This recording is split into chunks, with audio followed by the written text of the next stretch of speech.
আমার স্বামী একটি নতুন শহরে কাজ করতে যাওয়ার পর আমি আর আমার দেবর একাই বাড়িতে থাকতাম। স্বামী চলে যাওয়ার পর থেকে দেবর আমার প্রতি বিশেষ নজর দিতে শুরু করল। সে প্রতিদিন আমার জন্য কিছু না কিছু খাবার নিয়ে আসত। কিন্তু যখনই আমি সেগুলো খেতাম বা পান করতাম, রাতে ঘুমানোর পর সকালে দেখতাম আমার জামাকাপড় এলোমেলো হয়ে আছে। এসব দেখে আমি অবাক হতাম, কিন্তু কোনো প্রমাণ না থাকায় কিছু বলতে পারতাম না। একদিন সে আমার জন্য জুস নিয়ে এলো, কিন্তু আমি সেটা না খেয়ে বিছানায় চলে গেলাম এবং ঘুমিয়ে পড়ার ভান করলাম। তখন গভীর রাত। রাতের কোনো এক সময় দেবর আমার রুমে প্রবেশ করল এবং খারাপ আচরণ শুরু করল। সে আমার গায়ে হাত বলাতে লাগল। তখনই আমি ভয়ে চিৎকার করলাম। আমার নাম সুমি, আমি দেখতে অনেক সুন্দর, গায়ের রং ফর্সা, শরীরের গঠন নাই বা বললাম। বাইরে বের হলে ছেলেরা আমার দিকে চেয়ে থাকে, মনে হয় তারা আমাকে কিছু বলতে চায়। আমার গল্পগুলো তোমরা শুনো, কিন্তু সাবস্ক্রাইব করো না। দয়া করে গল্পগুলো ভালো লাগলে ভিডিওটি লাইক, শেয়ার এবং চ্যানেলটি সাবস্ক্রাইব করো প্লিজ। আমি একটি মধ্যবিত্ত পরিবারের মেয়ে, আমার বয়স মাত্র 23 বছর। ছোটবেলা থেকে আমার স্বপ্ন ছিল ভালো একটি বাড়িতে থাকার, কিন্তু সে স্বপ্ন পূরণ করা সম্ভব হয়নি। আমি বেশি পড়াশোনা করতে আগ্রহী ছিলাম না, তাই একাদশ শ্রেণী পর্যন্তই পড়েছি। 2 ভাইয়ের মধ্যে একমাত্র আমিই ছিলাম আমার বাবা মায়ের অনেক আদরের। বড় ভাই শহরে একটি কোম্পানিতে কাজ করত। বাবা ছুটিতে বাড়ি ফিরলে মা তাকে বলতে লাগলেন যে বড় মেয়ের এখনই বিয়ে দেওয়া উচিত। বাবাও এই বিষয়ে চিন্তিত ছিলেন, তাই তিনি আমার জন্য একটি ছেলে খুঁজতে লাগলেন। পরের দিনই বাবার সঙ্গে ছেলেটির দেখা করতে আসে। সে পাশের শহর থেকে এসেছিল। ছেলেটির নাম ছিল সুনীল। তার মা বাবা ছিলেন না, তবে তার এক ছোট ভাই ছিল, যাকে সে নিজের ভাইয়ের মতোই দেখত। বাবা মা এই সম্পর্কটি পছন্দ করেছিলেন কারণ এটি একটি ছোট পরিবার ছিল এবং বাড়িতে কোনো অভাব ছিল না। রোহিতের ছোট ভাইয়ের নিজস্ব একটি ইলেকট্রনিক দোকান ছিল, যা তিনি নিজেই পরিচালনা করতেন। সবকিছু ঠিকঠাক হওয়ার পর 1 মাস পর আমি সুনীলকে বিয়ে করলাম এবং শ্বশুরবাড়িতে এলাম। সুনীল এর বাড়ি দেখে বুঝলাম আমার স্বপ্ন পূরণ হতে চলেছে। বিয়ের প্রথম রাতের ঘটনায় আমি খুবই নার্ভাস ছিলাম। রুমে বসে আমি কেবল আমার স্বামীর আসার অপেক্ষা করছিলাম, কিন্তু আমার মধ্যে যে ভয় ছিল তা স্পষ্ট বোঝা যাচ্ছিল। আমাদের জীবন একটা নতুন সূচনা নিতে চলেছে। সবাই চায় তাদের বিয়ের প্রথম রাতটিকে স্মরণীয় করে রাখতে। কিন্তু আমার অবস্থা খারাপ হতে থাকে। তারপর হঠাৎ করেই দরজা খুলে আমার স্বামী ভেতরে এলেন। তিনি আমার কাছে বসলেন এবং বললেন, সুমি, আমি জানি আমার ছোট ভাই আমার আসল ভাই, তাকে আমি আমার বাবা মায়ের মৃত্যুর পর থেকে খুব যত্নে রেখেছিলাম। তুমি যেমন আমার প্রতি যত্নবান, তেমনি তুমি আমার ভাইয়ের যত্ন নিবে। আমি তাকে জিজ্ঞাসা করলাম, তাহলে সে এখনো বিয়ে করেনি কেন? সুনীল জানালেন যে ছোট ভাই হৃদরোগে ভুগছে এবং সেই রোগী একদিন তার জীবন কেড়ে নিবে। তাই তিনি বিয়ে করতে রাজি হননি। আমি চুপচাপ তার কথা শুনছিলাম। তারপর সে আমার হাত ধরে তার ভালোবাসা দেখাতে লাগল। তার এই আন্তরিকতার কারণে আমার মনেও অনুভূতি জাগতে শুরু করে। আমরা একে অপরকে সমর্থন করে অনেকক্ষণ কথা বললাম। এই ঘটনার আগে আমি খুব নার্ভাস ছিলাম, কিন্তু এখন আমি অনেক ভালো অনুভব করতে লাগলাম। রাতের ক্লান্তিতে কখন আমাকে ঘুমের জগতে নিয়ে গেল বুঝতেই পারিনি। সকালে উঠে দেখলাম আমার জামাকাপড় ছড়িয়ে ছিটিয়ে পড়ে আছে। ফ্রেশ হতে বাথরুমে গেলাম, তবে কোমরে হালকা ব্যথা অনুভব করছিলাম। কিছুক্ষণ পর ফিরে এসে দেখলাম সুনীল রান্নাঘরে চা বানাচ্ছেন। বাড়িতে আর কোনো মহিলা ছিল না, তাই আমি তাকে বললাম, তুমি ফ্রেশ হও, আমি নাস্তা তৈরি করছি। দেবর ও স্বামী দুজনেই হলের মধ্যে বসে চা নাস্তা করছিলেন। আমিও সেখানে বসে চা পান করতে লাগলাম। এভাবেই আমার বিয়ের 6 মাস কেটে গেল। তবে কয়েকদিন ধরে লক্ষ্য করছিলাম আমার দেবর আমার দিকে বেশি তাকাতেন। আমি এটাকে তার স্নেহ হিসেবে নিয়েছিলাম। আমি স্থির হয়ে ভাবছিলাম, যখন একদিন আমার স্বামী জানালেন যে তিনি অন্য শহরে একটি ভালো চাকরি পেয়েছেন, তাই তাকে এখন থেকে অন্য শহরে থাকতে হবে। তার কথায় আমি পুরোপুরি হতবাক হয়ে গেলাম। আমি বললাম, আমি এখানে একা কি করব? তখন তিনি বললেন, চিন্তা করো না, তুমি আমার ভাইয়ের সঙ্গে থাকবে। তিনি খুব ভালো মানুষ, তোমার যত্ন নেবে এবং তোমারও তার যত্ন নেওয়া উচিত। আমার স্বামীর এই কথায় আমি রেগে গিয়ে বললাম, আপনি কি বলছেন? আমার যদি কিছু লাগে তাহলে কাকে বলবো? তিনি বললেন, কয়েকদিন সহ্য করো, তারপর তোমাকে আমার কাছে নিয়ে আসব। এভাবে বলেই তিনি চলে গেলেন। পরদিন আমি বিষণ্ণ মুখে আমার রুমে ফিরে এলাম। এমন সময় আমার দেবর এসে বললেন, সুমি ভাবি, বেশি চিন্তা করো না, আমি আছি, তুমি যা খুশি বলো। আমি বললাম, হ্যাঁ ঠিক আছে। তিনি আমার মাথায় হাত বুলিয়ে দিলেন। তারপর আমি বাইরে এসে ঘরের কাজ করতে লাগলাম। কাজ শেষ করে বাথরুমে গেলাম। গোসল করার সময় দরজা বন্ধ করিনি।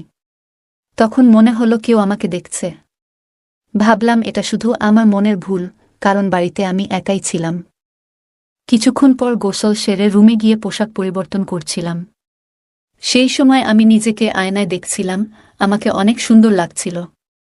এই অবস্থায় মনে হচ্ছিল যেন কেউ আমাকে গোপনে দেখছে, যদিও এর আগে কখনো এমন অনুভূতি হয়নি। রাতে বিছানায় শুয়ে আমার স্বামীকে খুব মিস করতাম, কিন্তু আমার কিছু করার ছিল না। একরকম রাত কাটাতে হতো। কাজের ক্লান্তিতে ঘুমিয়ে পড়তাম। অন্য শহরে গিয়ে স্বামী এক শূন্য দিন কাটিয়ে দিলেন। আমরা ফোনে কথা বলতাম, কিন্তু একজন মহিলা যা চায় তা ফোনে পাওয়া যায় না। আমি যুবতী ও সুন্দরী ছিলাম, তার অনুপস্থিতি খুব অনুভব করছিলাম। একদিন রাতে দেবর বাড়ি ফিরলেন। তিনি আমার জন্য জুস নিয়ে এসে বললেন, ভাবি, নাও খাও। গত কয়েকদিন ধরে কাজে ব্যস্ত ছিলাম, তাই কিছু আনতে পারিনি। এখন আমার কাছে কাজ কম, তোমার যত্ন নিতে পারবো। আমি বললাম, না ভাই, এর কি দরকার? এখানে না থাকায় তোমার সব দায় আমার। তুমি সুখে থাকলেই আমি সুখী হব। এসব শুনে ভাবলাম, সুখ শুধু স্বামীর সঙ্গেই পাওয়া যায়। রাতের খাবার খেয়ে রুমে গিয়ে জুস পান করে শুয়ে পড়লাম। কিছুক্ষণ পর ঘুমিয়ে পড়লাম। সকালে চোখ খুলতেই কিছুটা ব্যথা অনুভব করলাম, আর আমার সব কিছু এলোমেলো ছিল।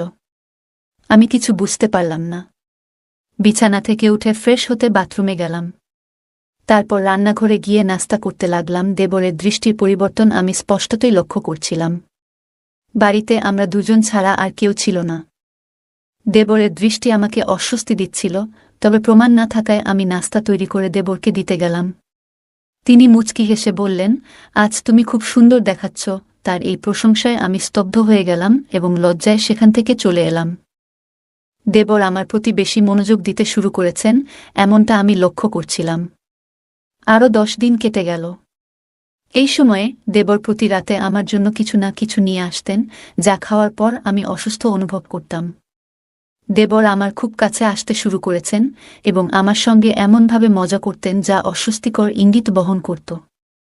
আমার স্বামী একজন ভালো মনের মানুষ, তাই আমি এসব কথা তাকে বলতাম না, তবে তার দৃষ্টিতে একটা অদ্ভুত আকর্ষণ ছিল যা আমি স্পষ্ট বুঝতে পারছিলাম। আমি সুনীলকে খুব মিস করছিলাম। তাকে বললাম, তুমি আমাকে এখান থেকে নিয়ে যাও, তোমাকে ছাড়া আমি থাকতে পারবো না। সুনীল বলল, আমি এখনই ছুটি পাব না, কারণ অনেক স্টাফ ছুটিতে আছে এবং আমাকে আরও কাজ করতে হবে। আমি অনেক বোঝানোর চেষ্টা করলাম, কিন্তু সে বুঝতে চায়নি। এমনকি দেবরের আচরণ সম্পর্কেও কিছু জানাতে চেয়েছিলাম, কিন্তু সে বিশ্বাস করছিল না। ফোন রেখে আমি দুঃখে ভেঙে পড়লাম এবং আমাদের সব স্বপ্নের কথা ভাবতে লাগলাম। স্বামী ছাড়া আমি আর থাকতে পারছিলাম না। আমি লক্ষ্য করলাম, আমার দেবর মাঝে মাঝে আমার রুমে আসতেন এবং তিনি বলতেন, যদি তোমার প্রয়োজন হয় আমাকে বলো। তার কথায় আমি ভয় পেয়ে যেতাম এবং ভাবতাম, কেন সে আমার সঙ্গে এভাবে কথা বলছে। এক রাতে দেবর জুস নিয়ে এসে বললেন, ভাবি, নাও, সারাদিনের কাজের পর একটু স্বস্তি পাবে। আমি বিছানায় শুয়ে পড়লাম। সকালে চোখ খুলে দেখি শরীরে প্রচণ্ড ব্যথা অনুভব করছি। রাতে ঘুমানোর পর সকালে উঠে দেখি আমার জামাকাপড় ছিন্নভিন্ন হয়ে আছে। এখন আমি নিশ্চিত যে বাড়িতে আমি এবং দেবর ছাড়া আর কেউ নেই। দেবর সম্পর্কে সন্দেহ আরও দৃঢ় হল। আমার দেবরের মনোভাবও অনেক বদলে গেছে, যা আমাকে আরও উদ্বিগ্ন করেছিল। ফ্রেশ হতে বাথরুমে গেলাম, কিন্তু দেবর এর মুখে একই রকমের হাসি দেখে সিদ্ধান্ত নিলাম যে আজ রাতেই তার সাথে কথা বলবো। সারাদিন অপেক্ষা করছিলাম। রাতে দেবর আবার জুস নিয়ে এলেন।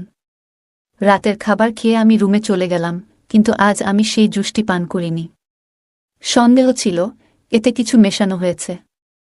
আমি জেগে থাকলাম এবং দেবর এর আসার অপেক্ষা করতে লাগলাম। তখন আমার মনে হলো স্বামীকেও এই ব্যাপারটি জানানো দরকার। তাই মোবাইল ক্যামেরাটি চালু করে বিছানায় শুয়ে পড়লাম। কিছুক্ষণের মধ্যে দেবর রুমের দরজা খুললেন। আমি গভীর ঘুমের ভান করলাম। তিনি আমার কাছে এসে অশোভন আচরণ করতে শুরু করলেন। আমি তখন উঠে বসলাম। তিনি বিস্মিত হয়ে বললেন, তুমি জেগে আছো? আমি বললাম, আমি তোর ভাইয়ের বউ, তোর ভাই তোর ভরসায় আমাকে রেখে গেছে, কিন্তু তুই তো তোর ভাই এর বউয়ের সাথে এসব করছিস। দেবর হতভম্ব হয়ে বললেন, আমাকে ক্ষমা করো, আমি এমন অবস্থায় দেখে নিজেকে সংযত করতে পারিনি। যখন থেকে তোমাকে ওই অবস্থায় দেখলাম তখন থেকেই এসব চিন্তা মাথায় আসতে শুরু করেছে। আমি জিজ্ঞেস করলাম, কখন থেকে দেখলে? তিনি বললেন, একদিন তুমি বাথরুমে গোসল করছিলে, আমি কাজ থেকে বাসায় ফিরছিলাম, তখন চোখ তোমার দিকে পড়ল। তুমি যখন গোসল সেরে রুমে গেলে, ভাবলে বাড়িতে কেউ নেই, দরজা খোলা রেখে আয়নায় নিজেকে দেখছিলে। তোমাকে ওই অবস্থায় দেখে আমার ভেতরের অনুভূতি উথলে উঠেছিল। সেদিন কোনোরকমে নিজেকে সামলে নিয়েছিলাম, কিন্তু তোমার সেই দৃশ্যটা আমার মনে গেঁথে গিয়েছিল। তারপর ভাবলাম, এর একটা সমাধান খুঁজতে হবে। আমি তোমার জন্য খাবার ও পানীয় আনতে শুরু করলাম, যেগুলোতে আগে থেকেই চেতনানাশক ওষুধ মেশাতাম। সরাসরি কিছু বলতে পারিনি, কারণ আমি আমার ভাইকে খুব ভালোবাসি এবং তার স্ত্রীর সাথে এমন কিছু করতে চাইনি। আমি চেয়েছিলাম তুমি অজ্ঞান হয়ে যাবে, যাতে আমি আমার ইচ্ছা পূরণ করতে পারি, আর তোমার কিছুই জানা হবে না। তারপর দেবর বলতে থাকলেন, আমি এসব করেছি যাতে আমার ভাইয়ের চোখে ধরা না পড়ি। আমি তার কথা শুনে কাঁদতে লাগলাম এবং বললাম, তুমি কি একবারও তোমার ভাইয়ের কথা ভাবনি? আমি আমার স্বামীকে সব বলবো। দেবর বললেন, না, দয়া করে বলো না। আমি তাকে খুব ভালোবাসি, এবং যদি এটা জানে তাহলে আমার সবকিছু শেষ হয়ে যাবে। আমার ইলেকট্রনিক দোকানও বন্ধ হয়ে যাবে, কেউ আর আমার কাছে আসবে না। আমার সম্মান এখন তোমার হাতে। তার কথায় আমি কাঁদতে লাগলাম, আর তিনি আমাকে সান্ত্বনা দিতে লাগলেন যে এখন থেকে আর এমন কিছু করবেন না। কিন্তু আমি কিছু ঠিক করতে পারছিলাম না। আমার ইজ্জত চলে গেছে, কেন চুপ থাকব? আমার কথা শুনে তিনি পায়ে পড়ে কাঁদতে লাগলেন এবং বললেন, যদি তুমি কিছু বলো তাহলে আমার আর কোনো উপায় থাকবে না। আমি আমার ভাইয়ের চোখে অপরাধী হয়ে বাঁচতে পারব না। তিনি যখন অনুনয় বিনয় করে আত্মহত্যার হুমকি দিতে লাগলেন, তখন ভাবলাম, যা হওয়ার ছিল তা হয়ে গেছে। কিন্তু আমার স্বামী যদি এ কারণে কিছু করে, সেটাও তো আমি সহ্য করতে পারব না। এরপর আমার ঘর ভাঙার ভয় ছিল। আমি সিদ্ধান্ত নিলাম, এই সত্যটা আমার স্বামীর কাছে কখনোই বলব না। আমার কোনো দোষ ছিল না, তাই চুপ করে থাকার সিদ্ধান্ত নিলাম। দেবর লজ্জায় মুখ নিচু করে চলে গেলেন, আর আমি ফোনে রেকর্ড করা ভিডিওটি মুছে ফেললাম। সেই দিনের পর থেকে তিনি আর কখনো আমার সাথে অন্যায় করেননি, কারণ তিনি তার ভুল বুঝতে পেরেছিলেন। আর সে বেশি দিন বাঁচবেও না, কারণ দিন দিন সে আরও বেশি অসুস্থ হয়ে পড়ছে। কিছুদিন পর স্বামীও বাড়ি ফিরে এলো, এবং আমরা একসঙ্গে অন্য শহরে চলে গেলাম, যেখানে তিনি কাজ করছিলেন। আমি এখন তার সাথে ভালো আছি। দেবর কিছুদিন পর মারা গেলে স্বামী মাঝে মাঝে আমাকে দোষারোপ করত, কারণ দুই ভাইয়ের মধ্যে খুব ভালোবাসা ছিল। তাকে ফেলে আমরা এখানে এসেছি। গল্পটা কেমন লাগলো জানাতে ভুলবে না। আরও মজার মজার রোমান্টিক গল্প শুনতে চাইলে ভিডিওটি লাইক, শেয়ার এবং চ্যানেলটি সাবস্ক্রাইব করতে এবং বেল আইকনটি ক্লিক করতে ভুলবে না। ধন্যবাদ।